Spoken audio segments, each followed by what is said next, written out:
Simple living with विद्या ह्या YouTube चॅनलवर मी माझ्या सगळ्या मैत्रिणींचं स्वागत करते। थंडीचा सीझन चालू आहे आणि बाजारामध्ये भरपूर अशा हिरव्यागार भाज्या यायला लागल्या। ह्या सीझनला घरोघरी भरपूर वेळा पावभाजी केली जाते। आज म्हणूनच मी पावभाजीची रेसिपी दाखवणार। प्रत्येक जणी करतात पण प्रत्येकीचा थोडाफार फरक असतोय। माझ्या पावभाजीमध्ये काय हटके आहे ते दाखवण्यासाठी आजची ही रेसिपी। ती कशी करायची ना ते आता आपण बघूया। भाज्यांमध्ये मी अर्धा किलो फ्लावर घेतलेला आहे मोठा मोठा चिरून, त्यानंतर 3 ढबू मिरची घेतलेल्या आहेत, 2 गाजर, बीटचा एक छोटासा तुकडा, पाव किलो मटार, त्यानंतर 2 बटाटे, 2 मोठे टोमॅटो आणि 2 मोठे मोठे कांदे। त्यानंतर मसाल्यांमध्ये आहे घरचं लाल तिखट 2 मोठे चमचे भरून घेतले मी। हे काश्मीरी लाल पावडर आहे, मिरची पावडर, ती मी 1 छोटा चमचा घेतलाय। 1 चमचा घेतलेला आहे मी पावभाजी मसाला, हा मी शिजताना घालणार आहे, नंतर फोडणीला मी वेगळा वापरणार आहे पुन्हा। आणि थोडीशी जिरा पावडर आहे, त्यानंतर बटर आणि आलं लसूण पेस्ट। गॅसवर ना मी कुकर ठेवलेला आहे। ह्या कुकरमध्ये आपल्याला भाज्या शिजायला टाकायच्या आहेत पावभाजीच्या, पण त्या शिजायला टाकण्या अगोदर ना आपण थोडंसं बटर घालायचं त्यामध्ये। बटर वितळलं की त्याच्यामध्ये थोडासा पावभाजी मसाला घालायचा। बटर जास्त गरम व्हायच्या अगोदर मी मसाला घालते, कारण मसाला ना आपल्याला करपू द्यायचा नाही। मी हा 1 छोटा चमचा पावभाजी मसाला घेतलेला आहे, नंतर मी पुन्हा मसाल्याचा वापर करणार आहे। तोपर्यंत आपल्याला भाज्यांमध्ये स्वाद येण्यासाठी म्हणून थोडासा मसाला घालायचा आहे आणि बटरमध्ये मिक्स करून ना आता आपण ह्या भाज्या सगळ्या घालून घ्यायच्या। आता मी 2 मिनिटं ना गॅस बंद करणार आहे, कारण त्यामुळं मसाले करपत नाही। आणि मी ह्या सगळ्या भाज्या आता घालून घेते त्याच्यात।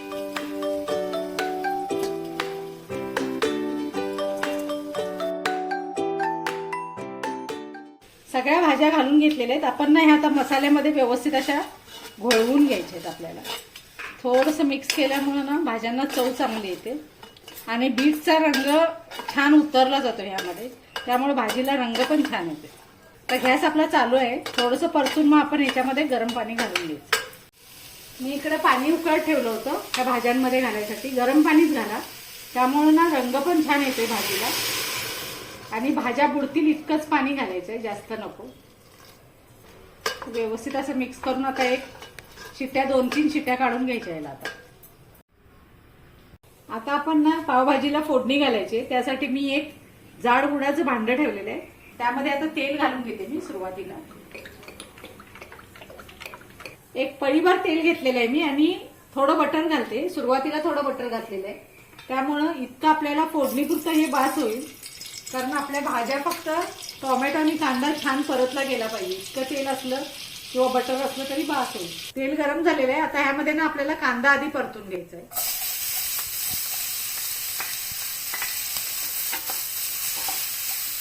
कांदा छान परतलाय, आता आलं लसूण पेस्ट आता घालून घ्यायची। आता हे टोमॅटो जे चिरून ठेवलेले आहेत मी ते घालून घेते। टोमॅटो छान परतून घ्यायचे। टोमॅटो परतत असतानाच ना थोडंसं मीठ घालायचं, ज्यामुळे पटकन टोमॅटो विरघळले जाते। थोडंसंच मीठ घालून घेते मी। टोमॅटो आणि कांदा ना मस्त असा परतला गेलाय। आता ना ह्यामध्ये मी मसाले घालून घेते। सुरुवातीला मी 2 चमचे मोठे भरून पावभाजी मसाला घालते। आपण 1 छोटा चमचा आधी पावभाजी मसाला शिजताना घातलेला आहे। त्यानंतर हे घरचं लाल तिखट आहे, हे पण मी 2 चमचे जवळजवळ घेतलेलं आहे। चांगला कलर येण्यासाठी म्हणून 1 चमचा काश्मीरी लाल पावडर आहे। त्यानंतर चवीसाठी थोडीशी जिरा पावडर। छान असं परतून घ्यायचं। आता मसाले परतत असताना ना थोडंसं पाणी घालायचं, ज्यामुळे मसाले पण करपत नाहीत आणि थोडेसे छान परतले जातात। पाणी घालून ना हे छान असे परतून घ्यायचे मसाले, ज्यामुळे करपत पण नाहीत आणि रंग छान येते। आता हे छान एकजीव व्हायला लागले। आता आपल्याला ना शिजलेल्या भाज्या आहेत ना सगळ्या कुकरमध्ये, त्या ह्यामध्ये घालून घ्यायच्या। भाज्या आपल्या मस्त अशा शिजलेल्या आहेत। आधी आता ना हे आपण मस्त असं मिक्स करून घेऊया। आणि हे जे पाणी दिसतंय ना आपल्याला, ते थोड्या वेळानंतर अजिबात दिसत नाही, कारण बऱ्याचशा भाज्या पिष्टमय असल्यामुळे ना पाणी खूप खेचून घे। आता आपल्याला ना इथं काय करायचंय, बरीच जण रवीनं किंवा मॅशरनं वगैरे ह्या भाज्या बारीक करते, पण तसं न करताना मी हँड मिक्सिंग सरळ ह्याच्यामध्ये फिरवते, त्यामुळे काम सोपं होतंय आणि पटकन सगळं छान बारीक एकजीव झालं होते। गॅस मी बंद केलेला आहे, त्याच्यानंतर आपण ही हँड मिक्सी घ्यायची। बटन चालू करायच्या अगोदर ना ती तळापर्यंत अशी ठेवायची ती, आणि मग असं करून गोल फिरवायला चालू करायचं।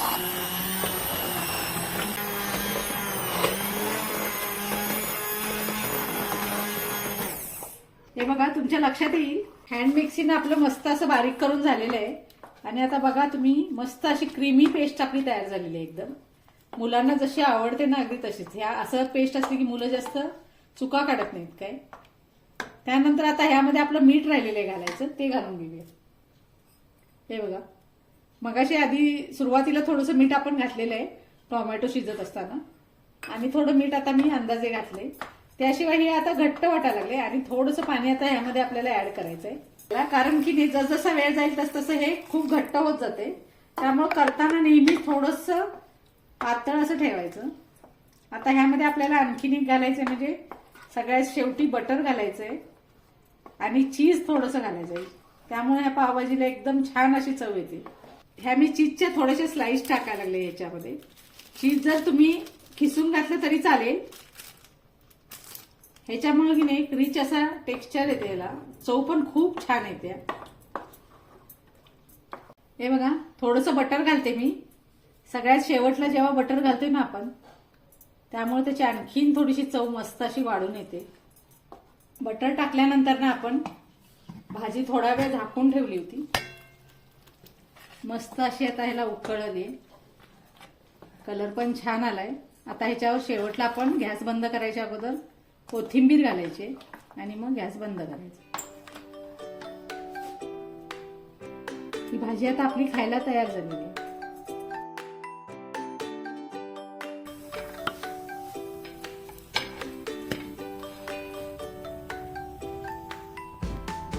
आता आपली पावभाजी सर्विंगला तयार झाली.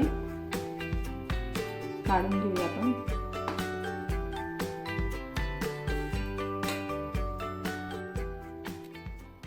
अशा पद्धतीने मस्त अशी पावभाजी तयार झालेली आपली. तुम्ही पण असाच बेत करा आणि मस्त मस्त अशा कमेंट्स मला द्या. थँक्यू.